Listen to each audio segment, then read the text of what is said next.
All right, today we're going to crack the code on something that affects all of us, our hidden social wiring. It's this deep biological programming that, believe it or not, pretty much governs our relationships, our success, and even how we feel about ourselves. So let's dive in. First, let's start with a question we've all asked ourselves. Why does getting rejected hurt so much? I mean, we've all been there, right? That unique sting of being left out, it's a gut punch. Is it just us being sensitive, or is there something, deeper going on?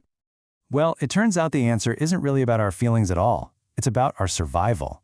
For our ancient ancestors, being part of a group wasn't just nice to have, it was the only way to stay alive. And that ancient need to belong, it's still running the show today. It's all thanks to the actual hardware in our heads. Our brains literally evolved this super sophisticated system with one main job: keep us connected to the tribe at all costs. This brings us to a really fascinating idea called sociometer theory. And what it suggests is that self-esteem isn't really about how great we think we are. Instead, it's more like an internal gauge, constantly scanning the room to figure out how accepted and valued we are by the people around us. So think of it like this. That awful drop in self-worth you feel when you get rejected, that's not you being dramatic. That's your brain's low fuel light for your social life flashing bright red. It's an urgent biological alarm that's screaming, "Warning, social connections are low. You need to reconnect to survive." It's an incredibly powerful motivator. And what powers this whole system? Good old dopamine. It's the exact same chemical that makes a good meal taste amazing or makes you feel great when you hit a goal. Our brains release it when we have positive social interactions. So our biology literally rewards us for connecting with others. Because, from an evolutionary standpoint, it's just as important as finding food.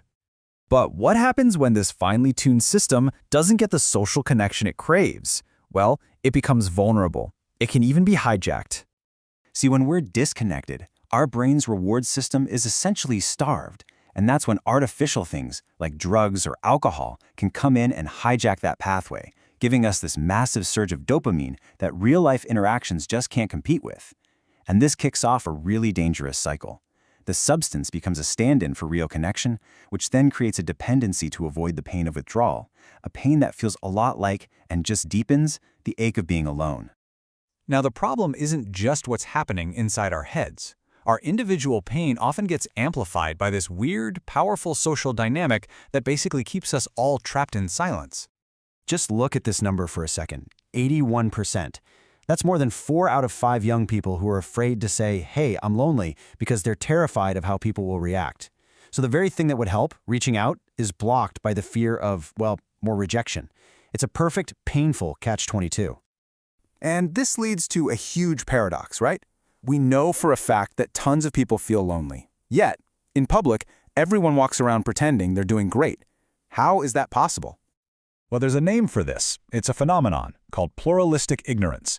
It's kind of a collective illusion where we all privately feel one way, but because nobody else is speaking up, we assume we're the only ones. We think, well, it must just be me, when in reality, almost everyone is thinking the exact same thing behind a mask. The classic example of this is binge drinking on college campuses. When researchers did private surveys, they found that a huge majority of students were actually uncomfortable with the pressure to drink so much. But since nobody wanted to be the one to speak out, the outward behavior, the binge drinking, just became the norm. Everyone was privately against it, but publicly went along, creating a culture that almost nobody actually wanted. Okay, so this whole dynamic of hidden connections, it doesn't just shape our social lives. It has a massive impact on our professional lives, too. Turns out there's a real science to the whole "it's who you know" thing. And this is where we get into the idea of social capital. And no, it's not just some corporate buzzword. It's a real, tangible asset. You can think of it as the wealth that's stored in your relationships, and it comes in 2 very different flavors. So on one hand, you have what's called bonding capital. These are your strong ties, your family, your best friends, people who are like you. They're amazing, they give you support, they help you get by. But then there's bridging capital. These are your weak ties, your acquaintances, former colleagues, people from totally different circles. And here's the crazy part. They are the ones who are crucial for getting ahead because they're the bridge to new information, new ideas, and new opportunities. And the impact here is just staggering.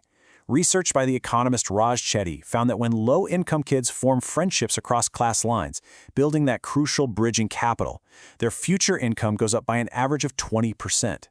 That's the life-changing power of just one connection to a different world. Okay, so if these networks are so incredibly important, how do we actually build them? Well, the good news is this isn't about luck or just happening to know the right people. It's about intentionally creating systems of connection. We can be really strategic about this. In schools, for example, there are programs that put students into real-world workplaces. They don't just learn skills, they start building a professional network from day one. At work, making mentorship programs mandatory, not optional, ensures that everyone, especially those who need it most, gets access to guidance. And in our own lives, we can break that spell of pluralistic ignorance. Just having the courage to speak up about our own experiences can give other people the permission they need to connect. It all really boils down to this simple but powerful equation. Opportunity isn't just about what you know. It's a formula where your networks are just as vital as your knowledge. The two of them together, that's what shapes your identity and unlocks your potential. So, yeah, that old saying's totally true. It's not just what you know, it's who you know. But the really big insight here is that our networks don't have to be a matter of chance. This invisible but powerful asset, this social capital, it can be deliberately and systematically built by us and for us. When you think about it, everything, from our internal wiring to our external opportunities, it's all driven by connection. Your network isn't just a list of contacts on your phone. It's the actual architecture of your life. So the only question left is, who are you going to build a bridge to next?